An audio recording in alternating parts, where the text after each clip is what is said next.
Fala galera, beleza? Bem-vindos a mais um História Direto do Forno e hoje com um assunto bem quente. Na última semana, o presidente de Portugal, Marcelo Rebelo de Sousa, falou que o governo português deveria exercer algum tipo de reparação histórica pelas suas atividades e nos países que foram colonizados por Portugal. Essa fala gerou muita repercussão, seja do próprio governo português, que teve que falar que não tem nada sendo pensado sobre políticas de reparação aos países colonizados, lembrando sempre que em Portugal o presidente é o chefe de Estado, simbólico, enquanto quem manda de verdade é o primeiro-ministro, no caso o governo do recém-possado primeiro-ministro Luís Montenegro, de centro-direita, assim como partidos de extrema-direita, como o Chega em Portugal, falou que era um absurdo fazer algum tipo de reparação e ainda falou que será que os países colonizados reparariam Portugal, devolvendo as estradas, as tecnologias e todo o desenvolvimento que a metrópole levou para esses países antes atrasados e desabitados. Assim como, aqui no Brasil, a ministra da Igualdade Racial, Aniele Franco, falou que já estava entrando em tratativas com o governo português para ver se existia algum tipo de plano para fazer uma reparação histórica e, inclusive, monetária para o Brasil. E é justamente por essa polêmica que eu quis fazer esse vídeo hoje. Afinal de contas, Portugal precisa reparar as ações que fez os países que colonizou? E se a gente decidir que sim, deve reparar, como deve ser essa reparação? Antes de seguir com esse papo, você já sabe, deixa aí o gostei no vídeo, se inscreve no canal e se curtiu, compartilha com os amigos. E agora, bora pro vídeo! A primeira coisa que a gente tem que entender quando a gente aprende Portugal lá na escola, chegando e entendendo como Portugal chegou até o Brasil, é falar que Portugal não é uma pessoa. Quando a gente fala que Portugal colonizou, Portugal roubou, Portugal fez tal coisa, a gente imagina uma pessoa chamada Portugal fazendo ações, e não é o caso. Portugal, no caso, quando a gente fala que vai iniciar plantações, vai incentivar o tráfico negreiro, entre outras coisas, estamos falando de uma monarquia que se ampara economicamente em cima de empresários e pessoas que mexem com o comércio de maneira geral, e tudo isso com uma linhagem bem ligada à monarquia. É o chamado mercantilismo, muito bem descrito por muitos historiadores econômicos, e aqui no nosso caso vamos citar o Fernão Braudel, que é um cara muito famoso por descrever a história econômica dentro desse quesito das monarquias europeias. E aí, a gente precisa entender que o mercantilismo não é simplesmente Portugal ou qualquer outra monarquia incentivar o comerciante, incentivar o empresário.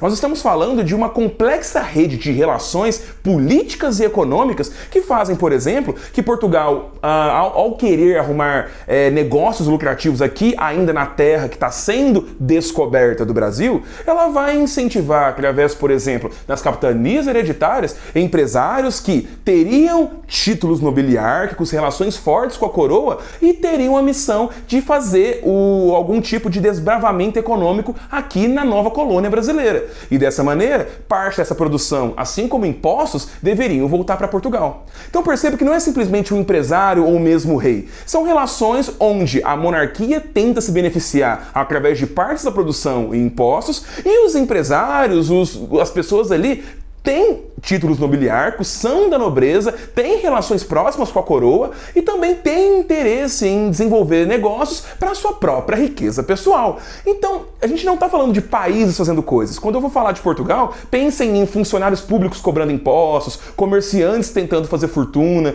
entre outras coisas. E isso é importante porque ao analisarmos como Portugal, através do mar, queria fazer comércio com a região da atual Índia e China, aquela velha historinha de pegar as especiarias na Ásia e revender na Europa, que você tanto aprendeu na escola, a gente tem que falar disso com a ideia de que Portugal, como monarquia, financiava com recursos do tesouro as caravelas, os marinheiros, entre todos os recursos necessários para a viagem, e dessa forma participava na divisão depois dos lucros. Então, a gente tem de fato o interesse muito grande de Portugal em aumentar territorialmente e politicamente os seus desmandes e dessa forma construir de fato um verdadeiro império português, muito bem descrito pelo historiador britânico Charles Boxer, que fala que essa relação política, social, econômica faz com que Portugal se torne a maior potência ali no início do século XVI, 1500 e pouquinho por aí.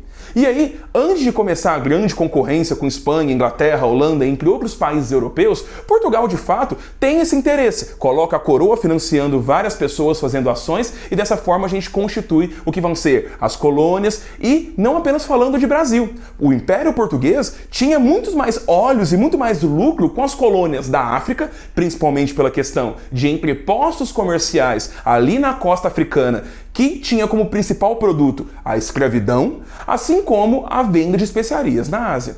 Então, por muito tempo, o Brasil nem foi o ouro do Império Português. Na verdade, o ouro vai chegar de fato quando a gente descobre o ouro ali no meio do século XVIII, 1750 por aí, na região das Minas Gerais. E eu tô chamando a atenção nessas coisas pra gente entender que a monarquia portuguesa é muito mais complexa, não é apenas alguém fazendo coisas, tem muitos funcionários, muitos empresários agindo, assim como tirar um pouco o protagonismo do Brasil, porque de fato, muitas vezes a gente esquece que o Brasil não era tão importante assim para a monarquia portuguesa. Embora o território tinha que ser sim defendido contra invasores, a gente teve muitas iniciativas, principalmente na questão da cana-de-açúcar, ali naquelas aulinhas de capitanias hereditárias que você aprendia, que Pernambuco e São Vicente foram as principais. Toda essa economia açucareira, entre outras, dá sim lucro, é importante, gera muitos legados coloniais para o Brasil, mas em si não é a principal atenção. E é nesse gancho que eu pego, porque mesmo o Brasil não sendo o principal elemento de riqueza da monarquia portuguesa,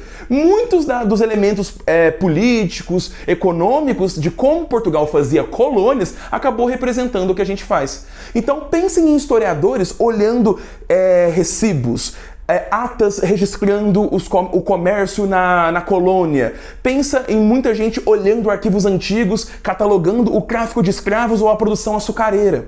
Esse papel do historiador mostra que, mesmo a gente não sendo o principal, nós éramos importantes e o legado português encontra muito espaço nos nossos costumes sociais, nas nossas leis, nas nossas instituições políticas e econômicas. Pô, no Nordeste brasileiro, para você poder ser açougueiro, ainda ali numa população de 20 mil habitantes, você tinha que ter uma licença régia que tinha que ser consolidada em cartório. Então a gente vê muitos funcionários públicos pegando dinheiro via tributos, oferecendo licenças, tendo um certo tipo já de patrimonialismo, a confusão do público e do privado, que beirava a corrupção em muitas capitais da colônia. Então esses elementos, por mais que façam com que Portugal não não dê tanta atenção para o Brasil nesse quesito, acaba desenvolvendo a nossa região e colocando vários elementos que hoje em dia pode-se falar que atrapalham bastante a nossa sociedade. E isso que eu ainda não falei de escravidão. O Luiz Felipe de Alencastro, um dos maiores historiadores vivos que falam do Brasil colonial, fala muito bem no seu grande Trato dos Viventes o tanto que a massa de escravizados, que chegou a quase 6 milhões só na região brasileira, faz com que muita gente ligada à monarquia, empresários, entre outros elementos, ganhe muito dinheiro e acabem contribuindo para essa questão que marca tanto a sociedade brasileira. Se a gente fala de legado colonial, nenhum legado é tão forte quanto a questão racial no Brasil. A desigualdade que a gente tem, o nível de pobreza em muitas áreas específicas, fora que esse tráfico de escravos colocou um grande quantitativo populacional simplesmente sem direitos, visto como propriedade, e que isso, quando a gente tem a independência e depois a abolição, e não é gratuito que a gente vira um país independente e só muito depois a gente liberta os escravos, que a gente vai ter de fato toda essa questão que incomoda até hoje a sociedade brasileira. Então percebam que esse tipo de legado colonial atrapalha demais o que o Brasil é hoje. E não só o Brasil em si. Angola, Moçambique, Guiné, Timor-Leste, assim como as regiões que hoje em dia que acabaram saindo rápido de domínio colonial português, como a região de Macau, ali na Ásia, entre outros elementos, todos eles têm um legado muito grande e muito mais pesado no Brasil. Se a gente pega Angola, por exemplo, grande parte do seu contingente populacional na época virou o tráfico de escravizados. É uma coisa absurda. E tudo isso colocado na relação muito forte de empresários e sua forte ligação com a coroa. Enquanto a coroa está recebendo impostos e também tendo participação nos lucros das empresas, assim como os empresários estão fazendo fortuna, todo esse contingente ligado à escravidão acaba fazendo uma grande parte do Império Português e não colocando apenas o Brasil, mas principalmente esses lugares africanos e asiáticos que vão ter, assim que conseguem a sua independência, um legado colonial absurdo que contamina suas instituições e questões sociais até hoje. E é aí que eu quero chegar. Se a gente for falar de reparação histórica, a gente não tem que ficar apenas nesse negócio de Portugal roubou o nosso ouro. Até porque não é simplesmente Portugal assaltando aqui. A gente tem tantos empresários locais que lucravam com a monarquia e, como o Alencastro muito falou numa reportagem recente para a BBC, temos que dar nomes aos bois desses empresários brasileiros que lucravam muito com a escravidão ou se beneficiavam dos seus contratos com a monarquia. Gente, se a gente pega capitais mais antigas como o próprio Recife ali em Pernambuco, temos famílias que se privilegiam dos latifúndios de cana-de-açúcar e que depois desmontam em outros investimentos e propriedades até hoje. Desigualdades que são de fato coloniais, famílias que assumem cidades e estados por séculos. Esse é um grande legado colonial. Enquanto a gente tem famílias dominando uma questão racial enorme pelo passivo que a gente tem da escravidão, é muito mais importante se preocupar com essas questões do que o tanto de toneladas que Portugal levou de ouro nosso. E aí, se a gente fala de reparação, mesmo que monetária, deveria ser feito, na minha opinião, e eu concordo muito que tem que ser feito algum tipo de reparação no sentido muito próximo ao que a Inglaterra e a Holanda fazem. Financiar ciclos de pesquisa, de memória, museus e identificar esse tipo de legado porque nem tá no léxico da população. Muitos governos ignoram esse pedaço e muitos professores de história, não agora, porque hoje em dia a gente tem uma liberdade maior, mas por muito tempo simplesmente não falavam dessas coisas. Porque tem aquela ideia que o Brasil é o paraíso das raças, o Brasil todo mundo se aceita, o Brasil é maravilhoso. E com isso, com esse mito de o Brasil ser perfeito, que o Sérgio Buarque de Holanda fala que tá desde que, sei lá, Pero Vaz de Caminha chegou, que achar que o Brasil é o paraíso perdido, a gente naturaliza algumas questões e ignora essas questões puramente políticas e sociais que foram causadas. Alguém promoveu a escravidão, alguém lucrou com essas questões que promovem desigualdade hoje em dia. Então entender isso e colocar no léxico da população, que as pessoas saibam que isso aconteceu, talvez seja a maior forma de reparação histórica. E assim, além de Portugal, governos locais devem traçar de fato esse tipo de coisa para a gente ver de fato quem mantém riqueza desde sempre e o que a gente pode fazer através com isso. Estamos falando realmente de um caso onde o Estado propiciou e manteve pessoas no poder por séculos e que ainda estão, mesmo com o Brasil democrático atualmente. E no caso de países como Angola, Moçambique, que realmente sofreram muito com a questão escravista, aí de fato as lideranças de lá devem de fato fazer uma relação forte com Portugal para a gente ver alguma coisa que dá para ser feita, mais do que apenas museus ou coisa do tipo. E eu nem falo em entregar bilhões assim, porque a gente acaba entrando numa questão de administração desse dinheiro, corrupção, entre outras coisas, valores que a gente não consegue chegar num consenso de quanto vai ser. Então talvez essa batalha da memória e entender de fato esse legado colonial nos países envolvidos no Império Português seja um primeiro momento muito bom para a gente entender e fazer com que políticos intervenham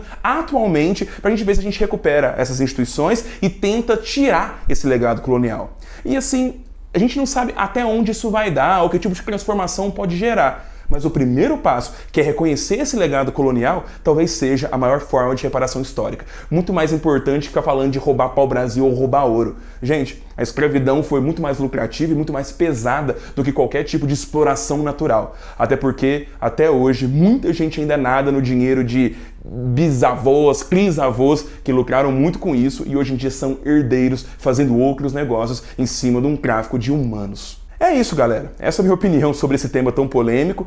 É muito interessante ver esse tipo de discussão no Brasil colônia, no Império Português, etc. Porque, querendo ou não, diz muito sobre a situação que a gente está hoje. Então, convido muito a consultarem a bibliografia que eu coloco aqui. Se quiserem mais vídeos sobre, peçam aí nos comentários. É um assunto que eu gosto de falar e é muito importante que a gente fale.